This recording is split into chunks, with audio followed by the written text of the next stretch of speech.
Alright guys, are we ready for lesson 2? Okay, so now we're going to, I'm not going to do too many of these at one time because I don't want the guy who's copying me on YouTube to get too much ammunition to just copy me and repackage it and present it as his own, as he's been doing for the last year.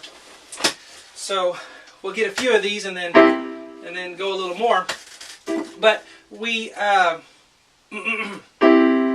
just did the major scale last time. We understood it, what the scale was based on. And when you play in a key, okay, if you're playing in the key of C, what that means is you're going to be using those notes in the C scale to play the song you're playing, and you're not going to use the other ones. That's why everybody likes to play in the key of C, because there's no black keys, there's no sharps or flats diatonically within the key. You can have an accidental, but you know, so everything that we use is going to be taken from that formula of C, D, E, F, G, A, B. Okay? So that's what it means to play in the key of C. We use some notes and we exclude the others for the most part. Alright? So, what I've done here is I've first changed my numbers to Roman numerals, because that's what you use in music theory. Okay? And that's just typically how people understand chords, is by Roman numerals. So hopefully this is okay with you. I changed the 1, you know, 1, 2, 3, 4, 5, 6, 7.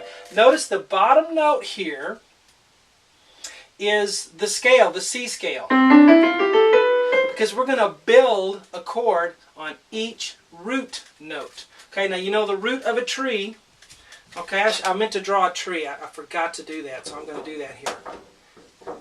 And you guys let me know if this guy on YouTube copies this as well. It'll just be, I just want to let everybody know, and then you can choose, you know, what you want. I just think everybody should do their own work. Anyway, so the root of a tree is the foundation of the tree, okay? So that's the root of each chord. We have a C here, and I'm going to build a chord on it. So I have 2 other notes, and the other 2 notes are called a third and a fifth. This is why it's called the third and the fifth. If the C is the root, the third is 3 notes. If we go C, D, E, that's 1, 2, 3. And the fifth is a fifth away. C, D, E, F, G. 1, 2, 3, 4, 5 makes the fifth. So we have the root, the third, and the fifth make a 3-note chord. Now, you have to have 3 notes to make a chord. Well, guitar players play 2-note chords all the time. They call them power chords. Which is 3 notes, but theoretically we're going to say we need 3 chords. We need 3 notes. Okay? So C, E, G is our root, third, and fifth. Now it's real easy to understand the chord in this position because it's all spaced out, just nice like an Oreo cookie, I always say. You have the, you know, the top and the bottom and the filling in the middle. So the 3 notes. Alright? And when we move it up, we're going to build a chord now on the 2nd scale degree, D. Now remember, each one of these chords is built on a scale degree of the C scale. So that's the 2 chord is D. Now I'm going to have a third, which is 2 notes away. Well, it's the third of the chord, but D, E, F. And then I'm going to go to get to A. Root, third, fifth. I can move it up a little more and go to E and build a chord there, E, G, B. And then I can move it up again and do F, A, C. And then I can move it up again, G, B, D. And typically 1, 3, 5 is how you play these. Depending on what the other chords, you can also use 1, 2, 4, or some other, you know, depending on what circumstances you are in the piece of music you're playing. A, C, E, and B, D, F is the last one. Now, this is called the triad vocabulary. Triad vocabulary. Now, let me tell you something now that's going to blow your mind here. Because you think chords are so complicated. Any 3-note chord has to be one of these. Any 3-note chord. There's only 7. Now let me explain. We can put sharps and flats wherever we want to on them. We can mix the notes around within the chord, but the chord doesn't change. Alright? A C chord always has C, E, G. A D chord always has D, F, A. And I can say it for each one, okay? A G chord always has G, B, D. But we can flat or sharp the different notes to get different sounds. Watch this. C, E, G. I can I could sharp the C, or I could flat the E. And then I'm going to go to get to A. Root, third, fifth. And then I can move it up a little more and go to E and build a chord there, E, G, B. And then I can move it up again and do F, A, C. And then I can move it up again, G, B, D. And then I can move it up again, G, B, D. And then I can move it up again, G, B, D.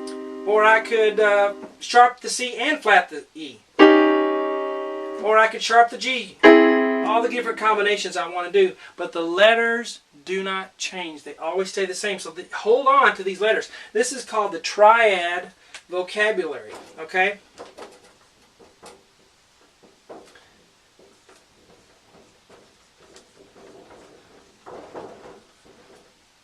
Alright, and you guys let me know if our other friend on YouTube copies this as well. I'll be real interested. Anyway, triad vocabulary. And so what that means is you need to memorize C, E, G, D, F, A, E, G, B, F, A, C, G, B, D, A, C, E, B, D, F. I've been saying that since, I don't know, 7 or 8 years old. It's called the triad vocabulary. Memorize those combinations. C, E, G, D, F, A, E, G, B, F, A, C, G, B, D, A, C, E, B, D, F. Because those will never change, okay? We'll flatten, sharp, all kind of things, but memorize that so that when we're trying to figure out chords later, it'll ring a bell. If somebody says the combination of notes F, A, and D, oh, you go, oh, that's D, F, A, that's a D chord. But if you haven't memorized the triad vocabulary and kind of made a jingle out of it in your mind, you know, then it won't come to you like that. Theory will be hard for you if you don't have that. So that's called the triad vocabulary. So that's what we're doing in this lesson. Learning the triad vocabulary, play through the chords to get used to them. Okay? Here's something else you can do. You can, in the left hand, you can play the root note. C, D, E, F, G, and then come back down. Because you want your hand to get used to playing that triad that way, okay? So let's do that now. Let's go to the next lesson, lesson 3. That's all I'm going to do right now. I don't want to give our friend that copies me too much ammunition to do that. So we'll do the next lesson here.